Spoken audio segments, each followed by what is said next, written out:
Boa tarde a todos os presentes e aqueles que nos assistem pela internet. Sejam todos bem-vindos para mais uma reunião no Centro Espírita Dr. Bezerra de Menezes, de Santo André. Como toda reunião, nós iniciamos sempre com uma prece. Vamos nos concentrar na figura de Jesus, o seu olhar meigo, os braços abertos a nos receber, e que sejam as nossas primeiras palavras de gratidão por tudo aquilo que Ele nos proporcionou, e rogar nesse instante as bênçãos do alto sobre essa nossa reunião, que iremos falar do seu Evangelho. Contando com essas graças e com essas bênçãos, damos início à reunião desta tarde. Graças a Deus. Bom, nessas nossas reuniões, a gente está seguindo o livro Vinha de Luz. A lição de hoje é a lição número 64, cujo título é Fermento Velho. Como nós sabemos, o livro Vinha de Luz é uma psicografia de Chico Xavier pelo Espírito Emmanuel. E todas as lições começam sempre com um texto, com um trechinho do Evangelho. Na lição de hoje, o texto é o seguinte: Alimpai-vos, pois, do fermento velho, para que sejais uma nova massa. Isso aí está na carta de Paulo, na primeira carta de Paulo aos Coríntios, no capítulo 5, versículo 7.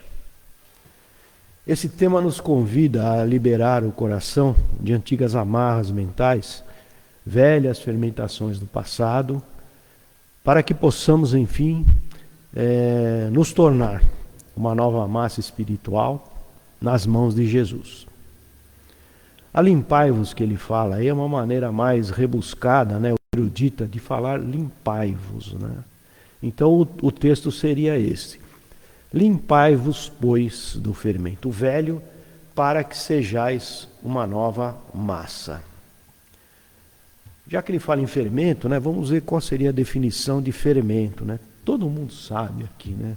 Quando vai fazer um bolo tem que usar fermento, né, para que a massa cresça.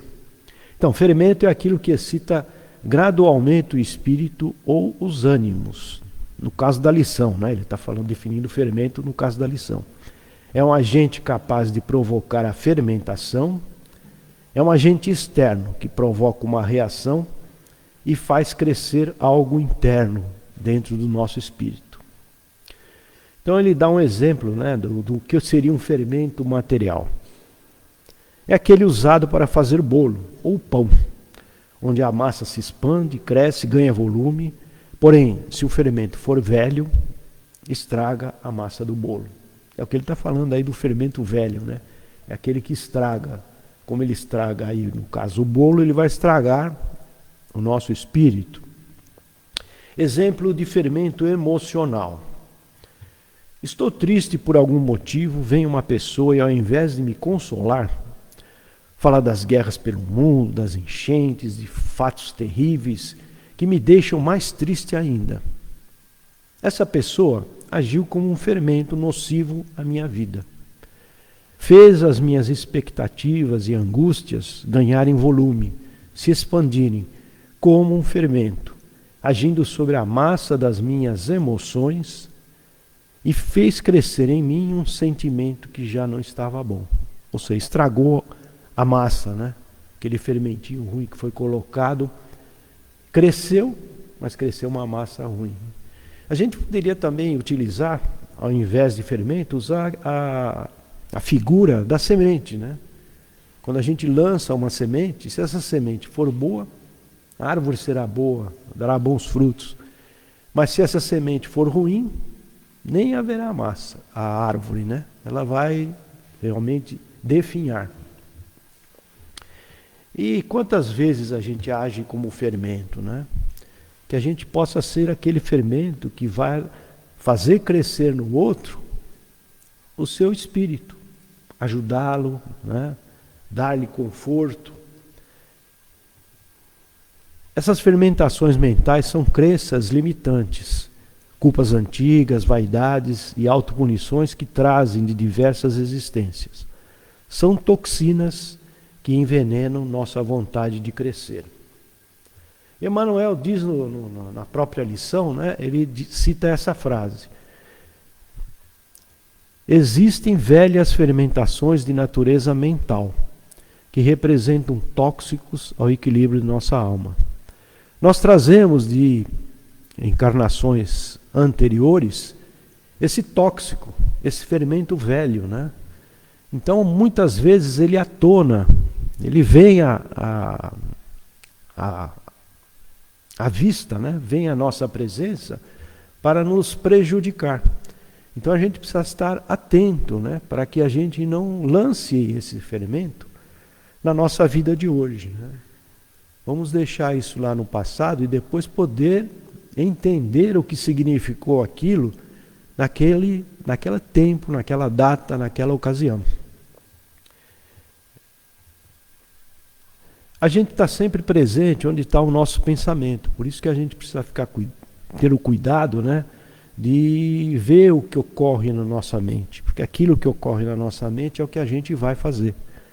Mas a gente tem um crivo que a gente pode dar vida ou não àquilo que chega na nossa mente, né? Então a gente precisa ter essa sabedoria, né, de ver aquilo que a gente pode pôr em ação e daquilo que a gente não pode colocar em ação. Manuel Filomeno de Miranda, no livro Passe Terapia, no capítulo 20, ele faz a seguinte citação: todo e qualquer pensamento inicia-se no espírito, manifestando-se em ideias e transformando-se em atos, palavras e ações. É o que a gente acabou realmente de informar, né? Então a gente precisa tomar muito cuidado com o nosso pensamento. É ali que nasce tudo aquilo que a gente vai realizar. É na massa dos nossos pensamentos, né? Ele está tratando o nosso pensamento como se fosse a massa, que crescem e expandem as fermentações, tanto positivas quanto negativas, que representam um perigo tóxico para o equilíbrio da nossa alma. O crescimento do nosso espírito é o objetivo maior dessa nossa encarnação. Em cada encarnação temos a possibilidade de aprendizado e transformação, como ocorre no casulo obscuro, apertado, para se transformar na borboleta bela e colorida. Então a gente pode ficar apenas um casulo ou gerar realmente uma borboleta, né? A borboleta aí no caso seria do nosso espírito florescer no bem. A natureza que aproveita todas as oportunidades que a vida oferece para a sua evolução. Esse é o exemplo do casulo, né? A vida dá a oportunidade da pré-borboleta, né, dentro do casulo, através do seu esforço, ela se transformar em alguma coisa virtuosa. Vivemos num planeta escola, mas nós estamos aqui para aprender, onde a misericórdia divina nos oferece a bênção do esquecimento. Então, tudo aquele fermento velho que está na nossa mente, quando nós encarnamos, nós temos esse toque mágico de fazer com que a gente esqueça de tudo isso, para que a gente possa abrir uma página em branco para criar uma nova história, né, da nossa vida. É uma oportunidade que a gente tem para evoluir e para melhorar. Quantas vezes nos vemos presos às culpas, às memórias ou mesmo às fantasias, né? O pensamento agindo, atuando, né, sobre o passado, né? Passado glorioso ou doloroso, enquanto a vida nos convida aqui e agora a sermos fermento novo e novas criaturas em Cristo. Jesus disse, vamos atentar às suas palavras: ninguém colocaria vinho novo em velhos recipientes de couro. O couro se arrebentaria, deixando vazar o vinho, e os recipientes velhos se estragariam. Vinho novo, fermento novo, são guardados em recipientes novos, para que ambos se conservem. É o próprio fermento, né, do bolo, né, ele é guardado na geladeira, né, para não estragar. Né? Então esse exemplo que ele dá, né, esse paralelo que é feito, né, é bem sugestivo nesse sentido. Né? Essa afirmação está em Mateus capítulo 9, versículo 17. Isso busca, né, essa informação de Jesus, a nossa renovação interior. É o exemplo que a gente poderia dar de um frasco. Né? Se o frasco está sujo, você coloca água limpa, essa água vai ficar turva, vai ficar suja. Então nós primeiro precisamos limpar o frasco para aí colocar a água limpa. Né? E essa sujeira, né? O que são essas sujeiras? São as nossas mágoas, nossas culpas, nossas vaidades, nossos medos. É tudo isso que suja esse frasco. Então a gente precisa primeiro limpar para colocar essa água nova, né? Que é a nossa modificação. Então não adianta a gente querer bênçãos novas se a gente continua com atitudes antigas, atitudes velhas presas ao passado. Né? É a mesma coisa o celular, né? O celular, para ter atualização, precisa zerar ele para pôr a nova atualização, senão ela não funciona. Né? A mesma coisa acontece com a gente. Né? A gente tem que zerar tudo aquilo que está velho, né? A gente tem que abrir espaço. Né? É o que fala, né? Nós temos que de vez em quando abrir o nosso guarda-roupa, tirar as coisas velhas lá. Se você não usou uma roupa por 6 meses, pode dispensar ela, porque ela não é essencial para a sua vida, né? Então é mais um motivo, né, para a gente tomar essa atitude física. Na medida em que eu tomo essa atitude física, o que vai acontecer? Eu vou gerar mais espaço no meu guarda-roupa para roupas novas. Que às vezes nem cabe, né, a roupa nova, se quiser comprar, porque não tem espaço. Até por esse ponto de vista material, é importante.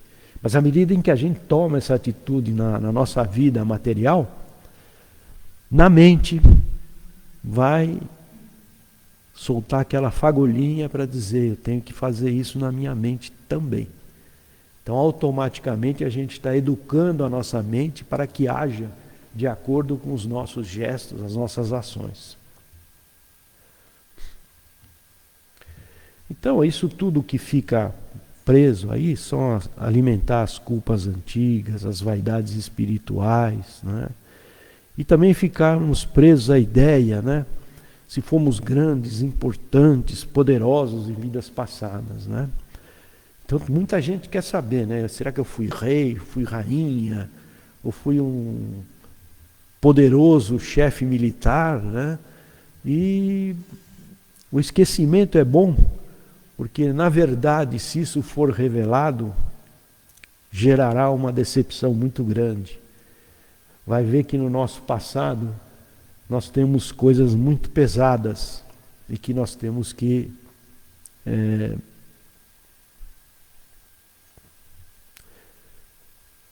se livrar dela, através da mudança de comportamento, né? Então isso aí essa colocação é bastante interessante, né?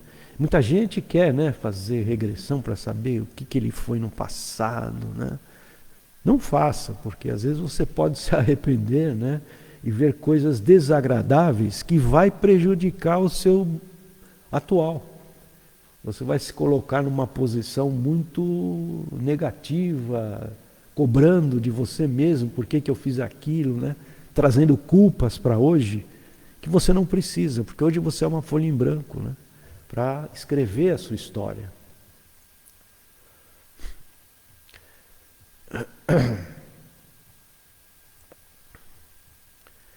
O passado, para a gente, ele não nos define. Quer dizer, se você foi mal no passado, se você cometeu alguns erros no passado, isso aí não define o seu presente. Ele simplesmente serve como uma observação. Ah, eu quero continuar fazendo isso ou não? Serve apenas para transformar o indivíduo, para que ele tome uma decisão para a sua vida presente. Então ninguém é condenado a viver eternamente em várias encarnações, atuando da mesma forma. Cada encarnação é uma oportunidade para essa transformação.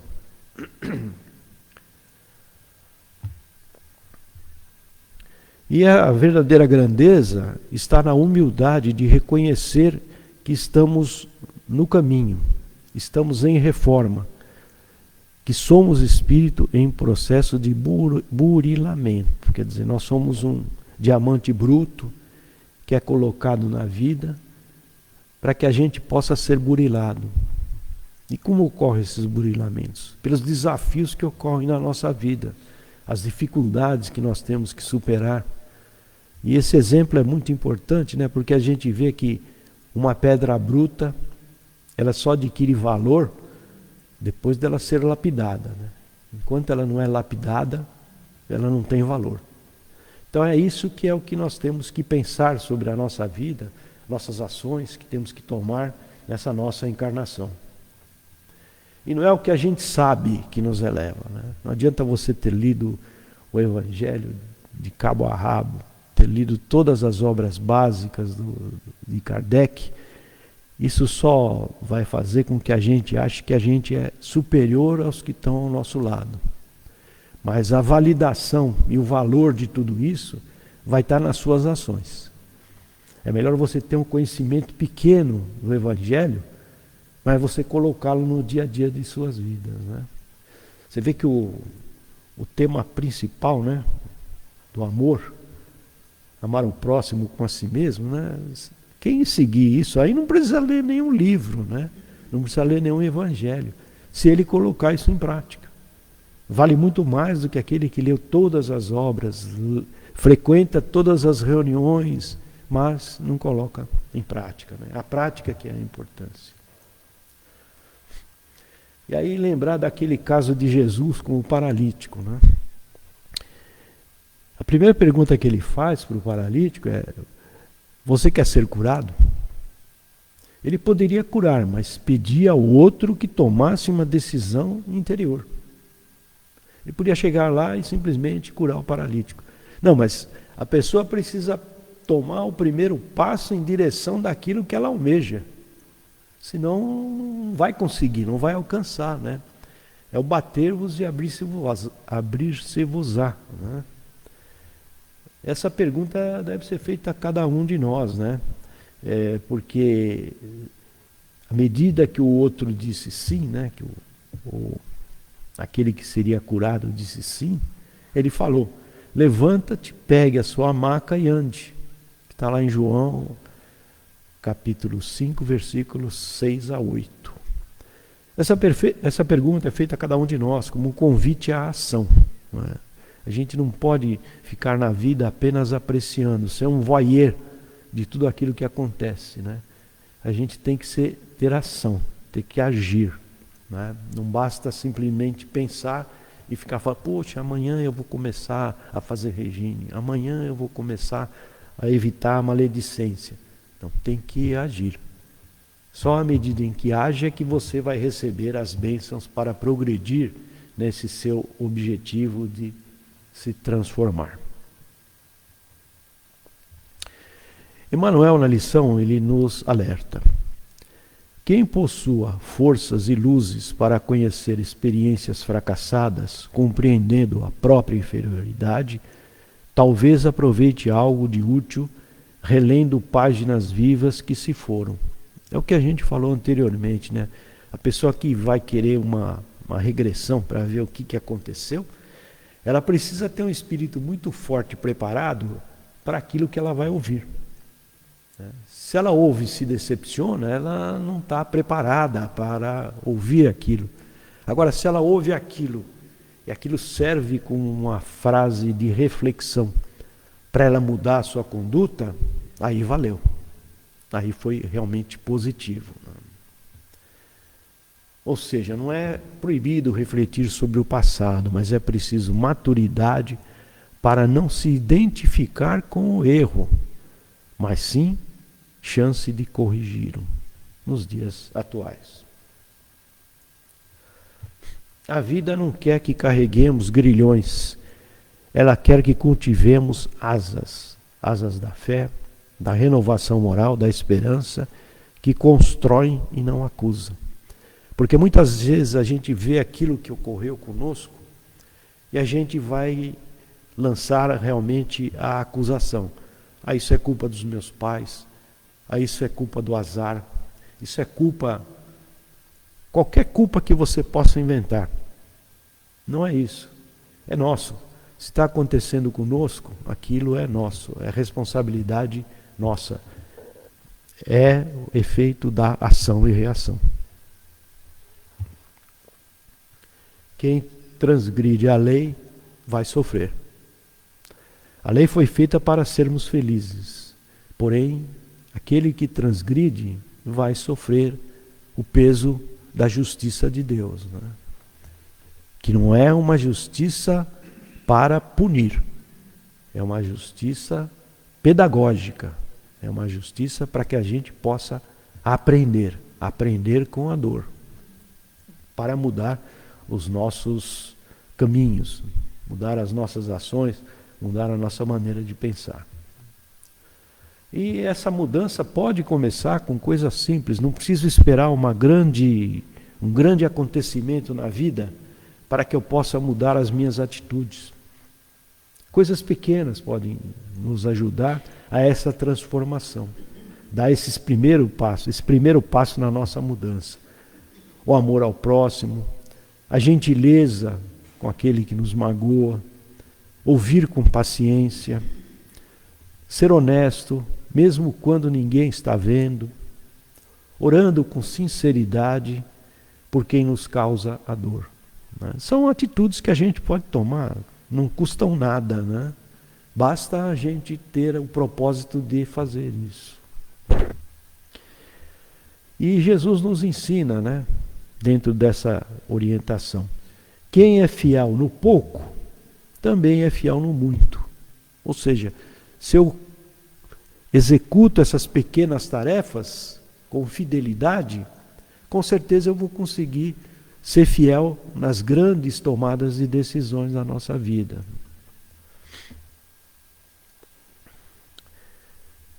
Esse fermento novo da renovação está nos detalhes, nas pequenas atitudes, como dito agora anteriormente, que somadas fazem grandes mudanças.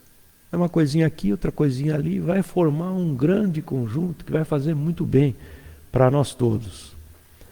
Não desprezemos os pequenos gestos, eles são um fermento novo, que nos transformam em massa viva, limpa, pronta para o serviço do bem. O exemplo de transformação que nós temos, né, é Saulo de Tarso, né? Saulo era um intelectual romano respeitado e seu objetivo era manter a pureza da lei judaica, vendo o cristianismo como uma ameaça. Tornou-se perseguidor implacável dos cristãos. Depois veio a ser Paulo, um dos maiores apóstolos de Jesus. Ele abandonou seu passado de violência e fanatismo, abraçando o evangelho com fervor e dedicando sua vida à propagação da Boa Nova. Mas foi preciso um start, foi preciso a dor para que ele caísse em si, né? A gente lembra da passagem lá da estrada de Damasco, né? A cegueira que foi dada a Paulo, uma dor que lhe fez muito bem, que fez mudar a sua vida, mudar a sua rota. A sua transformação radical é um exemplo inspirador de como podemos nos libertar das amarras do passado e nos tornarmos instrumentos do bem no presente. Paulo não se deixou paralisar pela culpa de seus atos pretéritos, mas usou sua experiência para fortalecer sua fé e sua determinação em servir a Deus, né? Fala-se que ele foi o maior realmente propagador da doutrina de Jesus, né? Pelas suas viagens, espalhou tudo aquilo por vários locais do mundo, né? Levou à frente, né, os ensinamentos de Jesus. Jesus não quer que sejamos reféns do que fomos, mas trabalhadores do que podemos ser. Para tanto é necessário que não guardemos mais o fermento velho em nossos corações e deixemos para trás o que já não serve, o que nos intoxica e que nos paralisa. Aí o que ele pede é reformemo-nos, né? Por medo, mas por responsabilidade ao que aprendemos, por gratidão à oportunidade da reencarnação, por amor à vida e por respeito a nós mesmos. Não há tempo a perder, né? Cada dia é uma nova chance de semear o bem, de corrigir os rumos, de recomeçar com humildade e fé. Cada dia é convite à grandeza da alma. É preciso abrir o coração, soltar o passado e construir o presente, alicerçado na força do bem. E aí vamos para mais uma citação de Jesus, né? As pessoas saudáveis não precisam de médicos, mas sim os doentes. Quero que demonstrem misericórdia e não que ofereçam sacrifícios, pois vim para chamar os justos. Pois não vim para chamar os justos, mas sim os pecadores. A gente vê, né, o que Jesus procurou. Ele não foi procurar os reis, não foi procurar os dirigentes, não foi procurar o sinédrio, né? Ele foi procurar no povo, aqueles que sofriam, aqueles que eram desprezados, aqueles que não tinham a ajuda do Estado, que sofriam a pressão, né, do Império Romano, a pressão dos próprios judeus, né, através do sinédrio, né, o povo sofrido. É esse pessoal que Jesus foi buscar, aqueles que precisavam de um médico, não os outros. Essa citação está em Mateus capítulo 9, versículo 12. Jesus não veio na realidade buscar os perfeitos, mas os que têm coragem de se transformarem. Pois a alma que se liberta do fermento do passado pode ser moldada pela esperança divina de um presente melhor. Então, é importante a gente gravar dessa nossa lição, né, que a vida está à nossa frente.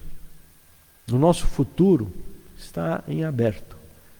Como eu disse, é uma folha branca que a gente pode escrever aquilo que a gente quer da nossa vida, sem ficar amarrado ao passado, sem ficar remoendo aquilo que fez de errado ou aquilo que deixou de fazer, mas construir uma vida nova.